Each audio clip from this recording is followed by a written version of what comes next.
2020 में मेरी शादी हुई थी विक्रम नागदेव के साथ 26 जनवरी को।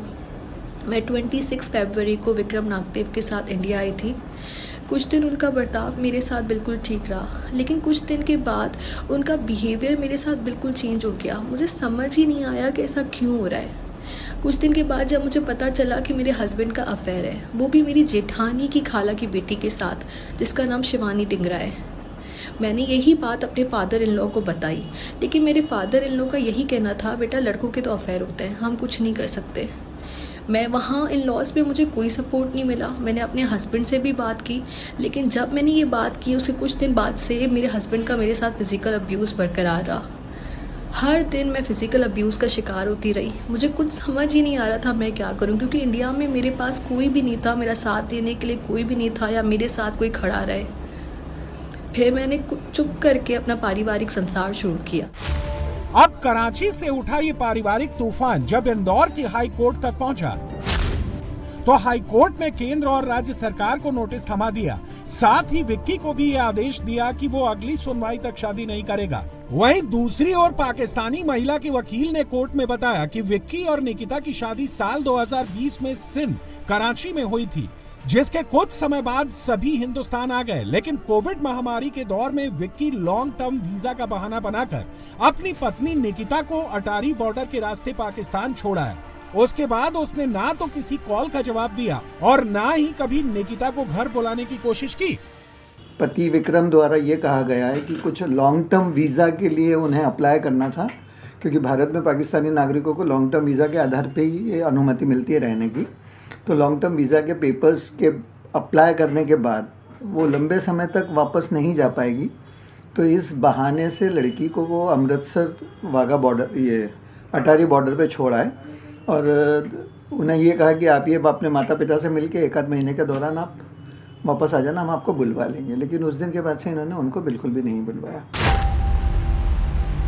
हालांकि आरोपी विक्रम उर्फ विक्की नागदेव ने अपने ऊपर लगे सभी आरोपों को खारिज कर दिया और कहा कि वो लीगली तौर पर भारत में रह रहे हैं। विक्की ने तो उल्टा निकिता पर ही उन्हें ब्लैकमेल करने और उनके बुलाने के बावजूद वापस नहीं आने के आरोप मढ़ दिए।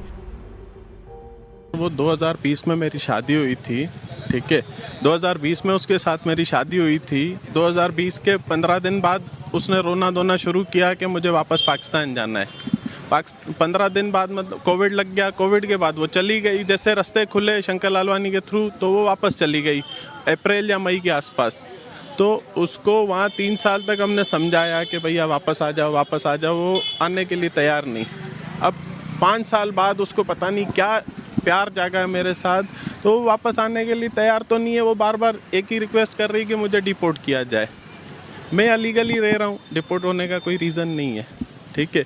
और दूसरी चीज़, वो जो अपराध कर मतलब मुझे बोल रही है, वो सब बेबुनियाद है। उसका कोई वो लीगल रीज़न नहीं है।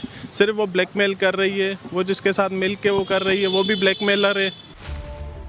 और सिर्फ यही नहीं, बल्कि विक्की नागदेव ने तो अपनी पत्नी निकिता पर उसकी शादी के जाली दस्तावेज बनवाने की भी आरोप लगाए और मैरिज सर्टिफिकेट को लेकर सवाल किया कि जब वो पिछले 5 साल से पाकिस्तान गए ही नहीं, तो उनकी मौजूदगी में वहां का मैरिज सर्टिफिकेट कैसे बन गया। हमारा कोई लीगली दस्तावेज नहीं बनता शादी का। एक चीज़, उन्होंने शादी का दस्तावेज भी फेक बनवाया है। 2020 में शादी हुई है, 2025 में जब बॉर्डर बंद हुए तब उसने एक सर्टिफिकेट बनवाया, marriage certificate. Marriage certificate Hindu marriage में बनता नहीं है, ना पाकिस्तान में ना इंडिया में, सिवाय आर्य समाज के अलावा। उन्होंने पाकिस्तान में एक मैरिज सर्टिफिकेट बनवाया। मैरिज सर्टिफिकेट का रूल है कि दोनों पक्ष खड़े रहेंगे। मेरे माता पिता, उसके माता पिता, लड़का लड़की सब खड़े रहेंगे।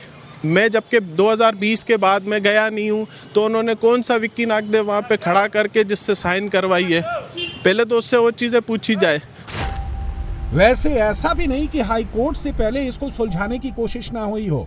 इससे पहले कई सामाजिक स्तरों पर समझौते की कोशिश हुई। सिंधी पंचायत में भी मामला चला, पर बात नहीं बन सकी, जिसके बाद सिंधी पंच मध्यस्थता केंद्र ने आरोपी पति को पाकिस्तान डिपोर्ट करने की सिफारिश की थी, क्योंकि उसका कहना था कि दोनों पक्ष भारतीय नागरिक नहीं है। ऐसे में इस मामले में न्यायिक अधिकार क्षेत्र पाकिस्तान का है।